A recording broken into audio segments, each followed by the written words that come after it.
Hello there, and welcome to this episode of Down to Sleep. In this video, I'm reading Black Beauty by Anna Sewell. Please like and subscribe for more free audiobooks like this, and let me know what book you'd like to hear me read next in a comment. Thank you for joining me. I'm glad that you're here. I'm Mad Morph, and if you enjoy this podcast or my voice and want more of me, you can find all of my links in the description. You can join me on Patreon, where you get over 500 episodes instantly, including exclusive books that I can't share anywhere else, and 2 readings every single week.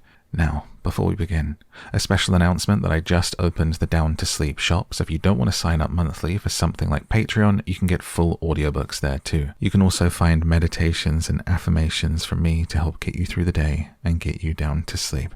You can find all of the links that you need and more at downtosleeppodcast.com.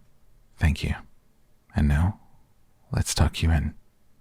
Take a nice deep breath for me, and let's get down to sleep.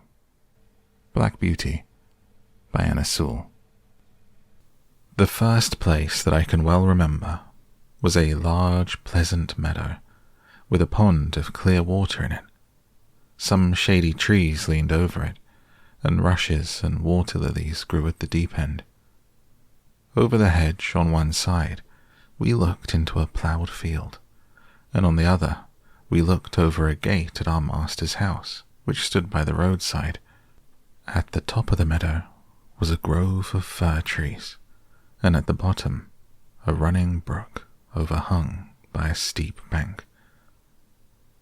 While I was young, I lived upon my mother's milk, as I could not eat grass. In the daytime I ran by her side, and at night I lay down close by her. When it was hot, we used to stand by the pond in the shade of the trees, and when it was cold, we had a nice warm shed near the grove. As soon as I was old enough to eat grass, my mother used to go out to work in the daytime and came back in the evening. There were 6 young colts in the meadow besides me. They were older than I was. Some were nearly as large as grown-up horses. I used to run with them and had great fun. We used to gallop, all together, round and round the field, as hard as we could go.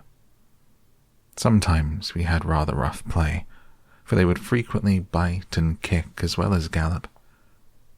One day, when there was a good deal of kicking, my mother whinnied me to come to her, and she said, "I wish you to pay attention to what I'm going to say to you. The colts who live here are very good colts, but they are cart-horse colts, and of course they've not learned manners. You have been well-bred and well-born. Your father has a great name in these parts, and your grandfather won the cup 2 years at the Newmarket races. Your grandmother had the sweetest temper of any horse I ever knew, and I think you have never seen me kick or bite. I hope you will grow up gentle and good, and never learn bad ways. Do your work with a good will. Lift your feet up well when you trot, and never bite or kick even in play."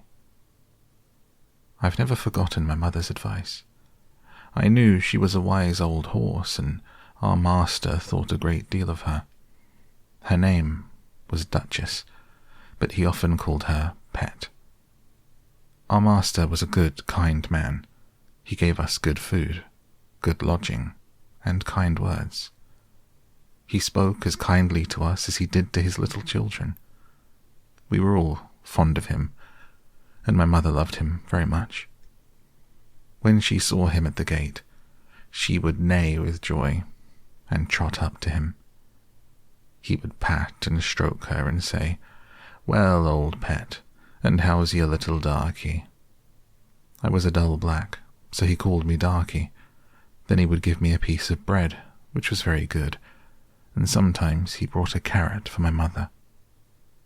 All the horses would come to him, but I think we were his favourites. My mother always took him to the town on a market day in a light gig. There was a ploughboy, Dick, who sometimes came into our field to pluck blackberries from the hedge. When he had eaten all he wanted, he would have what he called fun with the colts. throwing stones and sticks at them to make them gallop. We did not much mind him, for we could gallop off, but sometimes a stone would hit and hurt us. One day he was at this game, and did not know that the master was in the next field, but he was there, watching what was going on. Over the hedge he jumped in a snap, and catching Dick by the arm, he gave him such a box on the ear as made him roar with pain and surprise. As soon as we saw the master, we trotted up nearer to see what went on. "Bad boy," he said, "bad boy to chase the colts. This is not the first time, nor the second, but it shall be the last. There, take your money and go home. I shall not want you on my farm again." So we never saw Dick any more. Old Daniel, the man who looked after the horses, was just as gentle as our master. So we were well off. Before I was 2 years old, a circumstance happened which I have never forgotten. It was early in the spring. There had been a little frost in the night, and a light mist still hung over the woods and meadows.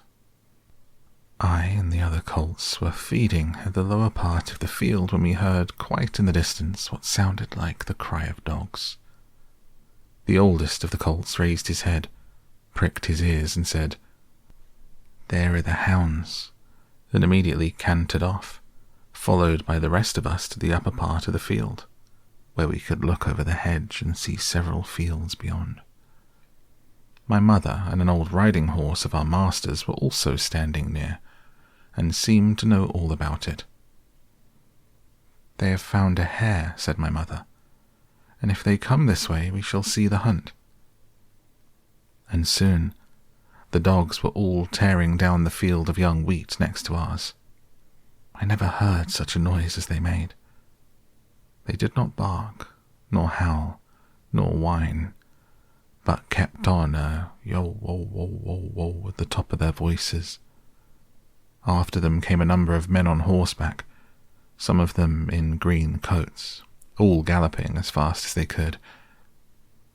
The old horse snorted and looked eagerly after them, and we young colts wanted to be galloping with them, but they were soon away, into the fields lower down. Here it seemed as if they had come to a stand. The dogs left off barking and ran about every way with their noses to the ground. "They have lost the scent," said the old horse. "Perhaps the hare will get off." "What hare?" I said. "Oh, I don't know what hare. Likely enough it may be one of our own hares out of the woods. Any hare they can find will do for the dogs and men to run after." And before long the dogs began their yo-wo-wo again, and back they came all together at full speed, making straight for our meadow, at the part where the high bank and hedge overhang the brook. "Now we shall see the hare," said my mother. And just then a wild hare with fright rushed by and made for the woods. On came the dogs. They burst over the bank, leapt the stream, and came dashing across the field, followed by the huntsmen. 6 or 8 men leapt their horses clean over, close upon the dogs. The hare tried to get through the fence, it was too thick. She turned sharp round to make for the road, but it was too late. The dogs were upon her, with their wild cries. We heard one shriek, and that was the end of her. One of the huntsmen rode up and whipped off the dogs, who would soon have torn her to pieces. He held her up by the leg, torn, bleeding, and all the gentlemen seemed well pleased. As for me, I was so astonished that I did not at first see what was going on by the brook. But when I did look, there was a sad sight. 2 fine horses were down. One was struggling in the stream, and the other was groaning on the grass. One of the riders was getting out of the water, covered with mud. The other lay quite still. "His neck is broke," said my mother. "Serves him right, too," said one of the colts. I thought the same, but my mother did not join with us. "Well, "No," she said, "you must not say that. But though I am an old horse, and have seen and heard a great deal, I never yet could make out why men are so fond of this sport. They often hurt themselves, often spoil good horses, and tear up the fields, and all for a hare or a fox or a stag that they could get more easily some other way. But we are only horses and don't know." While my mother was saying this, we stood and looked on. Many of the riders had gone to the young man, but my master, who had been watching what was going on, was the first to raise him. His head fell back and his arms hung down, and everyone looked very serious. There was no noise now. Even the dogs were quiet and seemed to know that something was wrong. They carried him to our master's house. I heard afterwards that it was young George Gordon, the squire's only son, a fine tall young man and the pride of his family. There was now riding off in all directions to the doctor's, to the farrier's, and no doubt to Squire Gordon's to let him know about his son. When Mr. Bond, the farrier, came to look at the black horse that lay groaning on the grass, he felt him all over and shook his head. One of his legs was broken. Then someone ran to our master's house and came back with a gun. Presently there was a loud bang and a dreadful shriek, and then all was still. The black horse moved no more. My mother seemed much troubled. She said she had known that horse for years and that his name was Rob Roy. He was a good, bold horse, and there was no vice in him. She never would go back to that part of the field afterwards. Not many days after, we heard the church bell tolling for a long time, and looking over the gate we saw a long, strange black coach that was covered with black cloth and was drawn by black horses. After that came another, and another, and another, and they were all black, while the bell kept tolling. They were carrying young Gordon to the churchyard to bury him. He would never ride again. What they did with Rob Roy, I never knew. But 'twas all for one little hare. I was now beginning to grow handsome. My coat had grown fine and soft, and was bright black. I had one white foot, and a pretty white star on my forehead. I was thought very handsome. My master would not sell me till I was 4 years old. He said lads ought not to work like men, and colts ought not to work like horses till they were quite grown up. When I was 4 years old, Squire Gordon came to look at me. He examined my eyes, my mouth, and my legs. He felt them all down, and then I had to walk and trot and gallop before him. He seemed to like me, and said, "When he's been well broken in, he'll do very well." My master said he would break me in himself, as he should not like me to be frightened or hurt, and he lost no time about it, for the next day he began. Everyone may not know what breaking in is. Therefore, I will describe it. It means to teach a horse to wear a saddle and bridle, and to carry on his back a man, woman, or child. To go just the way they wish, and to go quietly. Besides this, he has to learn to wear a collar, a crupper, and a breeching, and to stand still while they're put on. Then to have a cart or chaise fixed behind, so that he cannot walk or trot without dragging it after him. And he must go fast, or slow, just as his driver wishes. He must never start at what he sees, nor speak to other horses, nor bite, nor kick, nor have any will of his own, but always do his master's will, even though he may be very tired or hungry.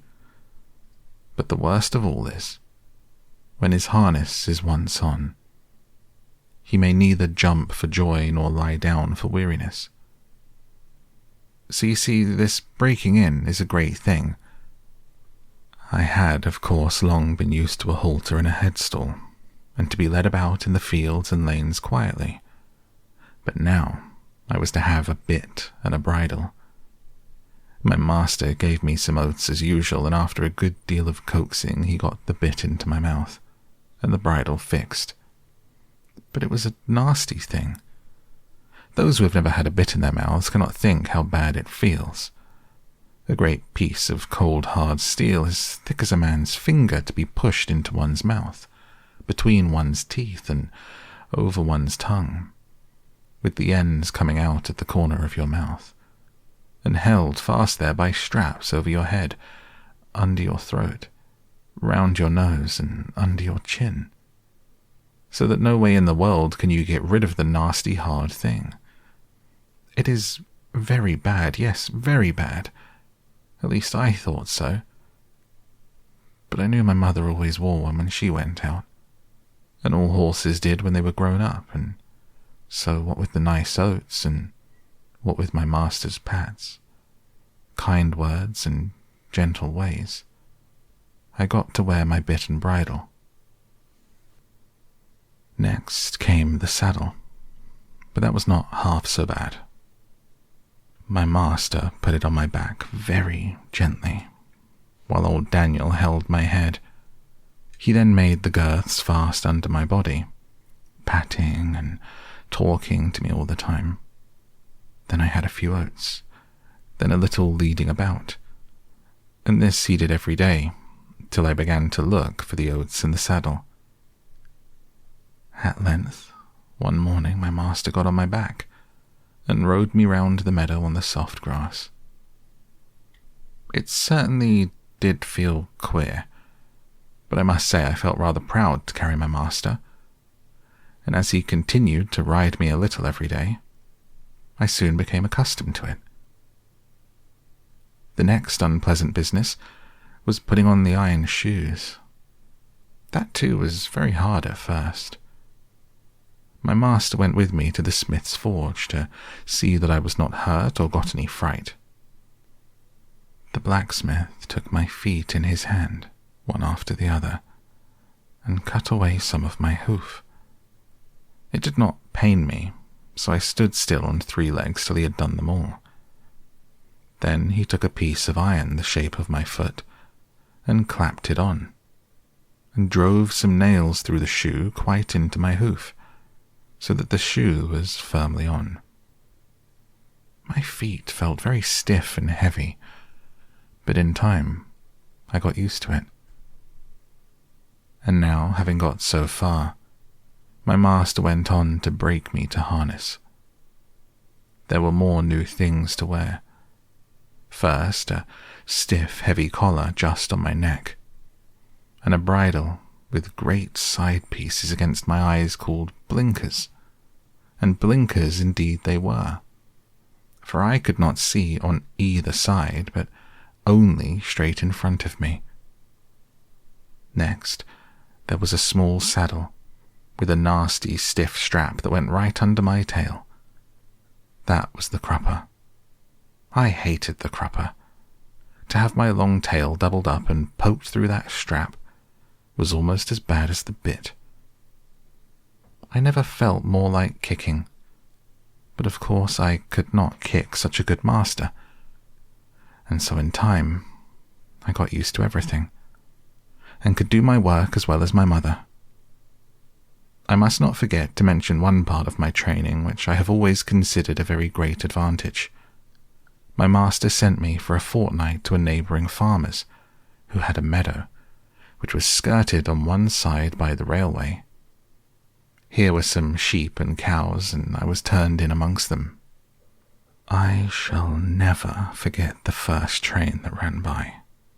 I was feeding quietly near the pales which separated the meadow from the railway, when I heard a strange sound at a distance, and before I knew whence it came, with a rush and a clatter and a puffing out of smoke, a long black train of something flew by, and was gone almost before I could draw my breath. I turned and galloped to the further side of the meadow as fast as I could go, and there I stood, snorting with astonishment and fear. In the course of the day, many other trains went by, some more slowly.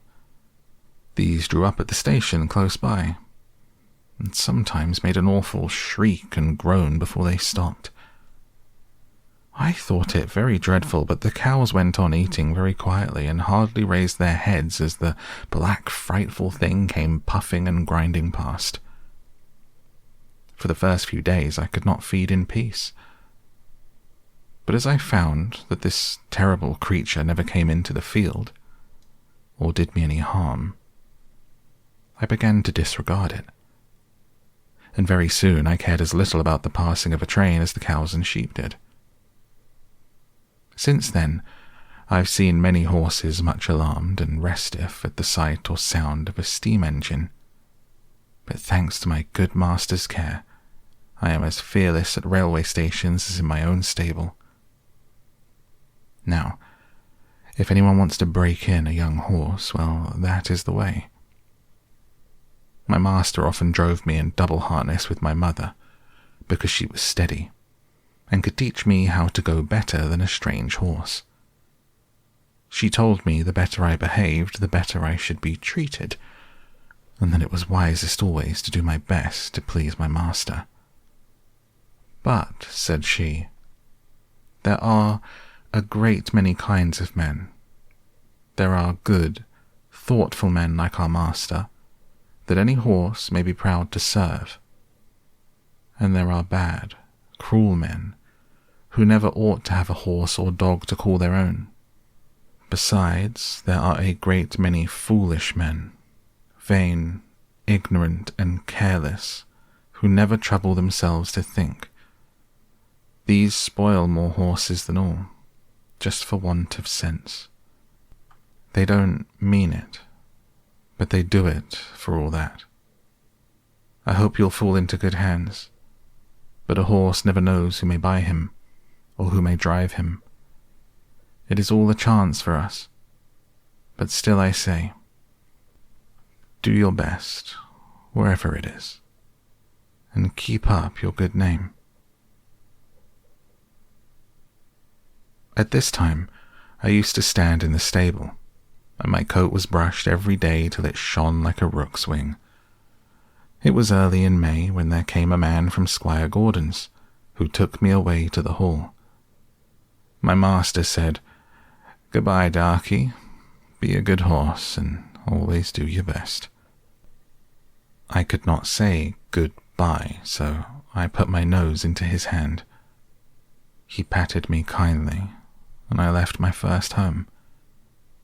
As I lived some years with Squire Gordon, I may as well tell you something about the place.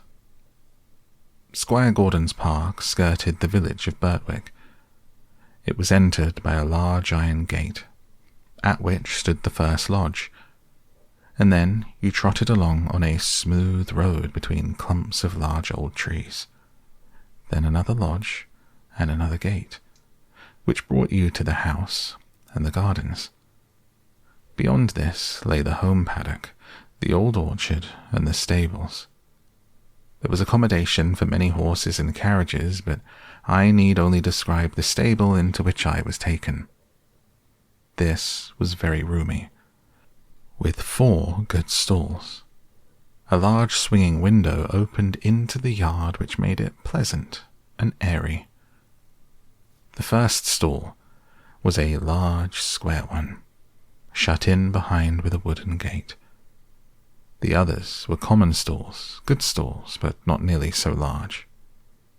It had a low rack for hay, and a low manger for corn. It was called a loose box, because the horse that was put into it was not tied up, but left loose, to do as he liked. It is a great thing to have a loose box. Into this fine box the groom put me. It was clean, sweet, and airy.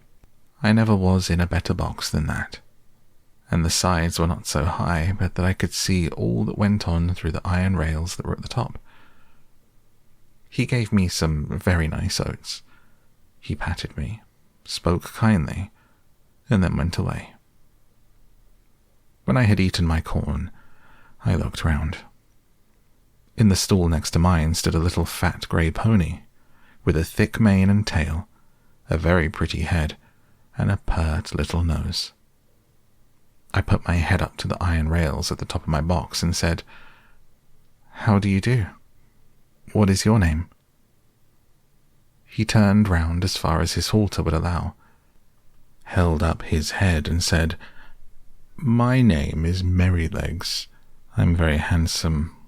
I carry the young ladies on my back, and sometimes I take our mistress out in the low chair. They think a great deal of me, and so does James. Are you going to live next door to me in the box?" I said, "Yes." "Well then," he said, "I hope you're good-tempered. I do not like anyone next door who bites." Just then a horse's head looked over from the stall beyond. The ears were laid back, and the eye looked rather ill-tempered. This was a tall chestnut mare, with a long, handsome neck. She looked across to me and said, "So it is you who've turned me out of my box. It is a very strange thing for a colt like you to come and turn a lady out of her own home." "I beg your pardon," I said. "I have turned no one out. The man who brought me put me here, and I had nothing to do with it. And as to my being a colt, I am turned 4 years old, and am a grown-up horse. I never had words yet with horse or mare, and it is my wish to live at peace." "Well," she said, "we shall see. Of course I do not want to have words with a young thing like you." I said no more. In the afternoon, when she went out, Merrylegs told me all about it. "The thing is this," said Merrylegs. "Ginger has a bad habit of biting and snapping. That is why they call her Ginger. And when she was in the loose box, she used to snap very much. One day she bit James in the arm and made it bleed. And so Miss Flora and Miss Jessie, who are very fond of me, were afraid to come into the stable. They used to bring me nice things to eat, an apple or a carrot or a piece of bread. But after Ginger stood in that box, they dared not come, and I missed them very much. I hope they will now come again, if you do not bite or snap." I told him I never bit anything but grass, hay, and corn, and could not think what pleasure Ginger found in it. "Well, I don't think she does find pleasure," says Merrylegs. "It's just a bad habit. She says no one was ever kind to her, and why should she not bite? Of course it is a very bad habit, but I'm sure if all she says be true, then she must have been very ill-used before she came here.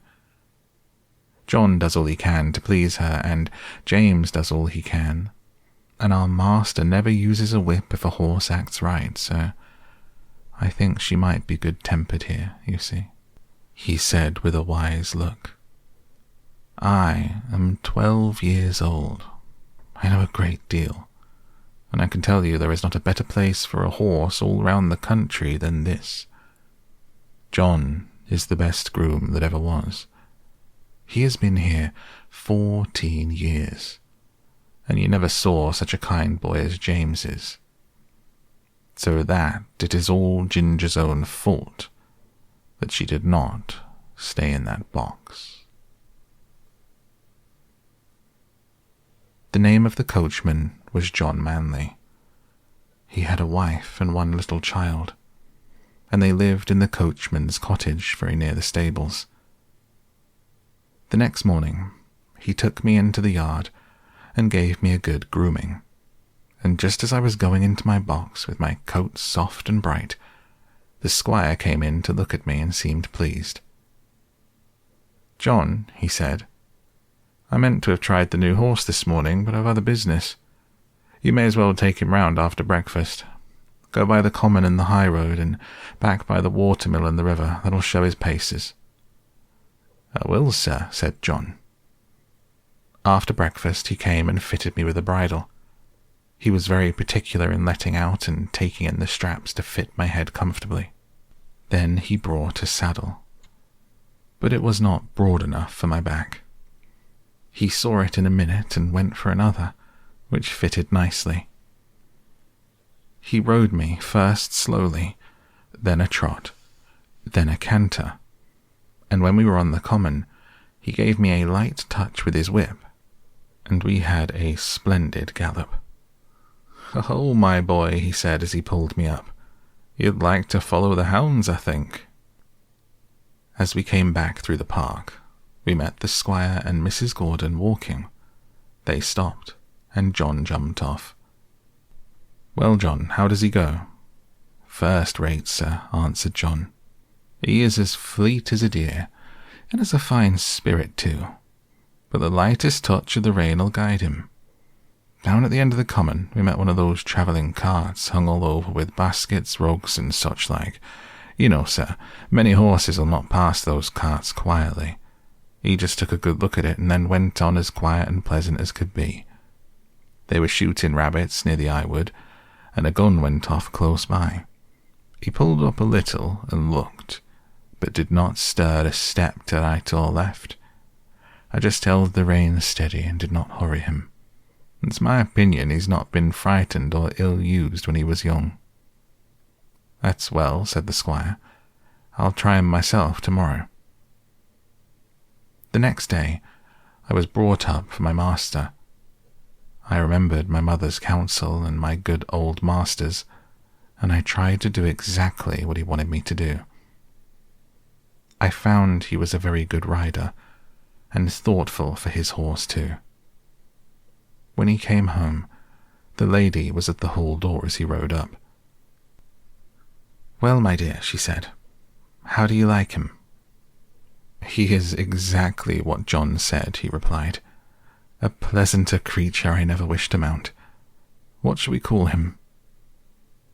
"Would you like Ebony?" said she. "He is as black as ebony." "No, not Ebony." "Will you call him Blackbird? Like your uncle's old horse?" "No, he's far handsomer than old Blackbird ever was." "Yes," she said, "he is really quite a beauty, and he has such a sweet, good-tempered face, and such a fine, intelligent eye. What do you say to calling him Black Beauty?" "Black Beauty? Why, yes, I think that is a very good name. If you like, it shall be his name." And so it was. When John went into the stable, he told James that master and mistress had chosen a good, sensible English name for me that meant something, not like Marengo or Pegasus or Abdullah. They both laughed, and James said, "If it was not for bringing back the past, I should have named him Rob Roy. I never saw two horses more alike." "That's no wonder," said John. "Didn't you know that Farmer Gray's old Duchess was the mother of them both?" I had never heard that before. And so poor Rob Roy, who was killed at that hunt, was my brother. I did not wonder that my mother was so troubled. It seems that horses have no relations. At least, they never know each other after they're sold. John seemed very proud of me. He used to make my mane and tail almost as smooth as a lady's hair, and he would talk to me a great deal. Of course, I did not understand all he said, but I learned more and more to know what he meant and what he wanted me to do. I grew very fond of him. He was so gentle and kind. He seemed to know just how a horse feels. and when he cleaned me, he knew the tender places and the ticklish places. When he brushed my head, he went as carefully over my eyes as if they were his own, and never stirred up any ill temper. James Howard, the stable boy, was just as gentle and pleasant in his way, so I thought myself well off.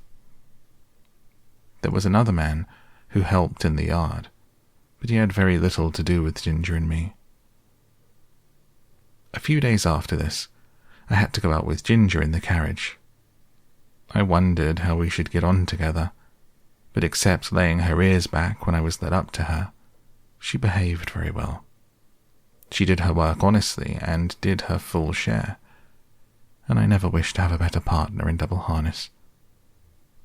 When we came to a hill, instead of slacking her pace, she would throw her weight right into the collar and pull away straight up. We had both the same sort of courage at our work, and John had oftener to hold us in than to urge us forward. He never had to use the whip with either of us. Then our paces were very much the same, and I found it very easy to keep step with her when trotting, which made it pleasant, and Master always liked it when we kept step well, and so did John. After we had been out 2 or 3 times together, we grew quite friendly and sociable, which made me feel very much at home. As for Merrylegs, he and I soon became great friends. He was such a cheerful, plucky, good-tempered little fellow that he was a favourite with everyone, and especially with Miss Jessie and Flora, who used to ride him about in the orchard and have fine games with him and their little dog Frisky. Our master had 2 other horses that stood in another stable. One was Justice, a roan cob, used for riding or for the luggage cart. The other was an old brown hunter named Sir Oliver. He was past work now, but was a great favourite with the master, who gave him the run of the park. He sometimes did a little light carting on the estate, or carried one of the young ladies when they rode out with their father, for he was very gentle, and could be trusted with a child as well as Merrylegs. The cob was a strong, well-made, good-tempered horse, and we sometimes had a little chat in the paddock. But of course I could not be so intimate with him as with Ginger, who stood in the same stable. I was quite happy in my new place, and if there was one thing that I missed, it must not be thought I was discontented. All who had to do with me were good, and I had a light, airy stable and the best of food. What more could I want? Why, liberty. For 3 years and a half of my life I had had all the liberty I could wish for. But now, week after week, month after month, and no doubt year after year, I must stand up in a stable night and day except when I am wanted. And then I must be just as steady and quiet as any old horse who's worked 20 years. Straps here and straps there, a bit in my mouth and blinkers over my eyes. Now I'm not complaining, for I know it must be so. I only mean to say that for a young horse full of strength and spirits, who's been used to some large field or plain, where he can fling up his head, and toss his tail, and gallop away at full speed, then round and back again with a snort to his companions. I say it is hard, never to have a bit more liberty to do as you like. Sometimes, when I've had less exercise than usual, I've felt so full of life and spring that when John has taken me out to exercise, I really could not keep quiet. Do what I would, it seemed as if I must jump or dance or prance, and many a good shake I know I must have given him, especially at the first. But he was always good and patient. "Steady, steady, my boy," he would say, Wait a bit. We'll have a good swing. Soon get the tickle out of your feet." Then as soon as we were out of the village, he would give me a few miles at a spanking trot, and then bring me back as fresh as before, only clear of the fidgets, as he called them. Spirited horses, when not enough exercised, are often called skittish, when it is only play. And some grooms will punish them, but our John did not. He knew it was only high spirits. Still, he had his own ways of making me understand by the tone of his voice or the touch of the rein. If he was very serious and quite determined, I always knew it by his voice, and that had more power with me than anything else, for I was very fond of him. I ought to say that sometimes we had our liberty for a few hours. This used to be on fine Sundays in the summertime. The carriage never went out on Sundays because the church was not far off. It was a great treat to us to be turned out into the home paddock or the old orchard. The grass was so cool and soft to our feet, the air so sweet, and the freedom to do as we liked was so pleasant. To gallop, to lie down, and roll over on our backs, or to nibble the sweet grass. Then it was a very good time for talking, as we stood together under the shade of the large chestnut tree. One day, when Ginger and I were standing alone in the shade, we had a great deal of talk. She wanted to know all about my bringing up and breaking in, and I told her. "Well," said she, "if I had had your bringing up, I might have had as good a temper as you, but now I don't believe I ever shall." "Why not?" I said. "Because it has been all so different with me," she replied. "I never had anyone, horse or man, that was kind to me, or that I cared to please. For in the first place, I was taken from my mother as soon as I was weaned, and put with a lot of other young colts. None of them cared for me, and I cared for none of them. There was no kind master like yours to look after me, and talk to me, and bring me nice things to eat. The man that had the care of us never gave me a kind word in my life. I do not mean that he ill-used me, but he did not care for us one bit further than to see that we had plenty to eat and shelter in the winter. A footpath ran through our field, and very often the great boys passing through would fling stones to make us gallop. I was never hit, but one fine young colt was badly cut in the face, and I should think it would be a scar for life. We did not care for them, but of course it made us more wild, and we settled in our minds that boys were our enemies. We had very good fun in the free meadows, galloping up and down and chasing each other round and round the field, then standing still under the shade of the trees. But when it came to breaking in, that was a bad time for me. Several men came to catch me, and when at last they closed me in at one corner of the field, one caught me by the forelock, another caught me by the nose, and held it so tight I could hardly draw my breath.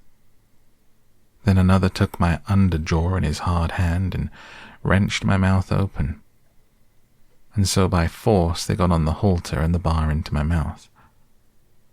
Then one dragged me along by the halter, another flogging behind, and this was the first experience I had of men's kindness. It was all force. They did not give me a chance to know what they wanted. I was high-bred and had a great deal of spirit, and was very wild, no doubt, and gave them, I dare say, plenty of trouble. But then it was dreadful to be shut up in a stall, day after day, instead of having my liberty.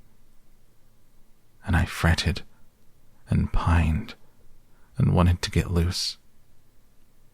You know yourself. It's bad enough when you have a kind master and plenty of coaxing, but there was nothing of that sort for me. There was one, the old master, Mr. Ryder, who I think could soon have brought me round, and could have done anything with me. But he had given up all the hard part of the trade to his son, and to another experienced man. He only came at times to oversee. His son was a strong, tall, bold man. They called him Samson, and he used to boast that he had never found a horse that could throw him. There was no gentleness in him, as there was in his father, but only hardness. A hard voice, a hard eye, a hard hand.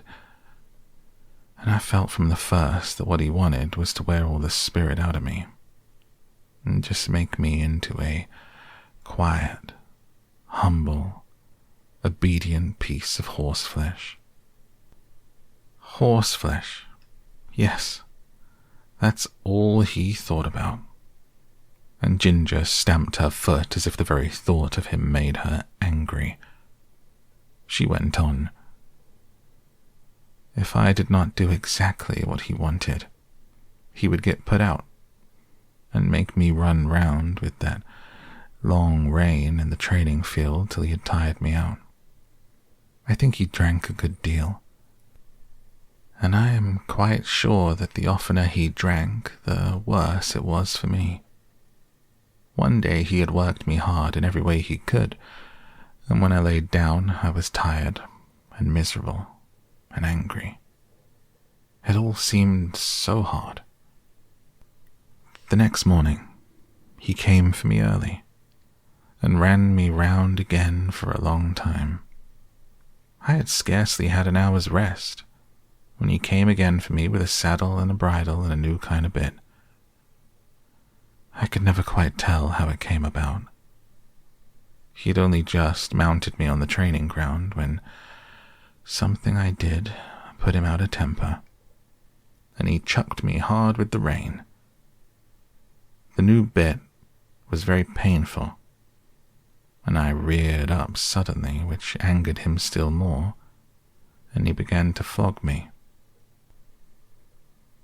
I felt my whole spirit set against him, and I began to kick and plunge and rear as I had never done before, and we had a regular fight. For a long time he stuck to the saddle and punished me cruelly with his whip and spurs, but my blood was thoroughly up, and I cared for nothing he could do if only I could get him off. At last, after a terrible struggle, I threw him off backwards. I heard him fall heavily on the turf, and without looking behind me, I galloped off to the other end of the field. There I turned round and saw my persecutor slowly rising from the ground and going into the stable. I stood under an oak tree and watched, but no one came to catch me. The time went on, and the sun was very hot. The flies swarmed round me and settled on my bleeding flanks where the spurs had dug in. I felt hungry, for I had not eaten since the early morning, but there was not enough grass in that meadow for a goose to live on. I wanted to lie down and rest, but with the saddle strapped tightly on there was no comfort, and there was not a drop of water to drink. The afternoon wore on, and the sun got low. I saw the other colts led in, and I knew they were having a good feed. At last, just as the sun went down, I saw the old master come out with a sieve in his hand. He was a very fine old gentleman with quite white hair, but his voice was what I should know him by amongst 1,000. It was not high, nor yet low, but full and clear and kind, and when he gave orders it was so steady and decided that everyone knew, both horses and men, that he expected to be obeyed. He came quietly along, now and then shaking the oats about that he had in the sieve and speaking cheerfully and gently to me. "Come along, lassie. Come along, lassie. Come along, come along." I stood still and let him come up.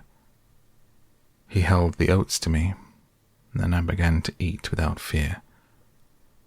His voice took all my fear away. He stood by, patting and stroking me while I was eating, and seeing the clots of blood on my side, he seemed very vexed. Poor lassie. It was a bad business, a bad business. Then he quietly took the rein and led me to the stable. Just at the door stood Samson. I laid my ears back and snapped at him. "Stand back," said the master, "and keep out of her way. You've done a bad day's work for this filly." He growled out something about a vicious brute. "Hark ye," said the father. "A bad-tempered man will never make a good-tempered horse. You've not learned your trade yet, Samson."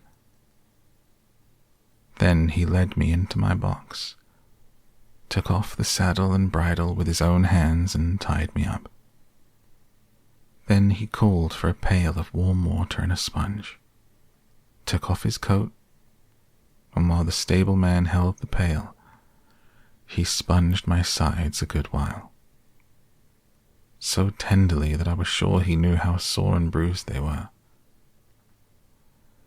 "Oh, my pretty one," he said, "stand still, stand still." His very voice did me good, and the bathing was very comfortable. The skin was broken at the corners of my mouth that I could not eat the hay.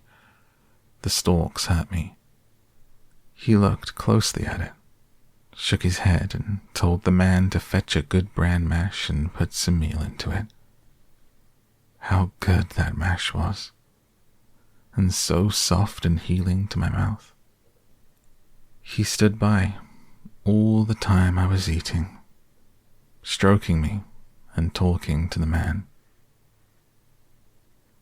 "If a high-mettled creature like this," said he, "can't be broken in by fair means, she'll never be good for anything." After that, he often came to see me, and when my mouth was healed, the other breaker, Job they called him, went on training me. He was steady and thoughtful, and I soon learned what he wanted. And that is where we close the book tonight on this episode of Down to Sleep and on Black Beauty. Thank you for joining me. I was very surprised by these first 7 chapters of Black Beauty, not what I expected at all from this book. I've never read this one before, don't think I've seen any of the shows or films or whatever they became either, but I'm very familiar with the name Black Beauty and know that it's a very popular piece of work. I honestly thought it was going to be just like a really sweet, nice children's horse story, and we're getting kind of a really well-written piece on all sorts of things. Even not diving beneath the surface and into the symbolism of it all, I found myself getting quite moved by it because it's about animals, and their relationship with humans, and even the hunting scene had me feeling emotions. I just love animals so much. I mean, an advert or a random TikTok will do that to me and have me in tears, to be honest. And I remain forever stunned at how impactful and moving and beautiful some classic children's literature remains to be that I haven't read before. It's almost, from these chapters alone, in today's world, you might say, oh, this would be too upsetting for children of many ages, maybe even for an adult. It's very emotional and moving, but it's a children's book. Literature was just so built different, as they say, in those times. We'll have another random new book next week, or maybe we'll revisit one of the ones we've done so far.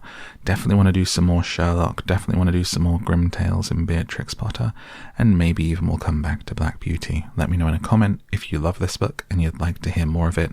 It's not actually too long a book. We're 15% of the way through as of now.